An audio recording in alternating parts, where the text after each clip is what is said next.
Hello mga prinsesa! O 'di ba? Meron na tayong bagong intro. And yes, may pupuntahan tayo ngayon. Ito ang A Week in My Life. Sa mga oras na 'yan, papunta ako ng Bayambang, Pangasinan. Meron tayong monitoring visit para sa isang private soda. At dahil government employee tayo, kailangan nating maglingkod sa ating bayan. Konti lang ang na-video ko, nasa Malasiki na agad ako nung naalala kong kailangan ko palang mag-video, vlogger pa pala ako. At eto naman, sinundo ako ng private soda. Kasi naman, muntik na akong nawala. Ngunit tayo ay isang government employee kaya hindi tayo mawawala. At dahil confidential ang mga ginawa ko doon sa kanilang foundation, eto, pauwi na ako agad.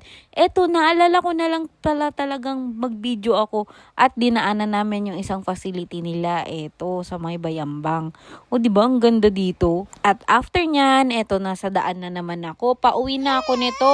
Eto yung biyahe na parang sobrang haba kasi naman umaraw, umulan, tapos bigla na naman umaraw, tapos umulan na naman. Ano ba yan? At nung nakarating ako ng Damortis, ayan, umaraw. O diba, ang ganda. Eto na lang talaga yung price mo kapag nagpabiyahe. Magandang view. At speaking of view, eto si Jace.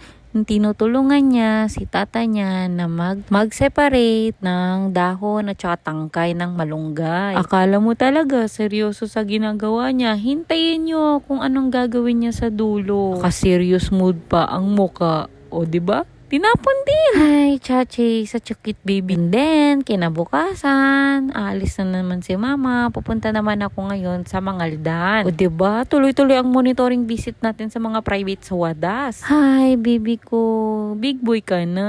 At eto na lang talaga when reality hit. Pero kailangan talaga ng sakripisyo para sa magandang kinabukasan ni Baby Jace. At dahil payaman pa lang tayo at kailangan mag-commute. Eto, nagbasta naman ako at nasa Damortis na naman ako. Ayan o, ang ganda talaga ng view dito. Oo, nag-ordinary bus lang ako kasi parang yun lang naman yung nadaan ng Dagupan na pwede kong sakyan, and then nag-tricycle ako nung makarating ako ng Mangaldan. Medyo mainit pala dito imnida, no? Naka-rejuve pa naman yung mukha ko. At kung gusto nyo ng magandang rejuve, i-check nyo na lang yung yellow basket ko. At nag-promote pa nga. Eto, kinabukasan, sa office lang ako dahil kailangan kong gumawa ng mga report. At dahil minsan nakakalimutan kong vlogger pala ako, hanggang dito na lang ang video ko. Pa-like, share, and follow naman ako para masaya, diba? O diba, pagod na yan siya. Bye!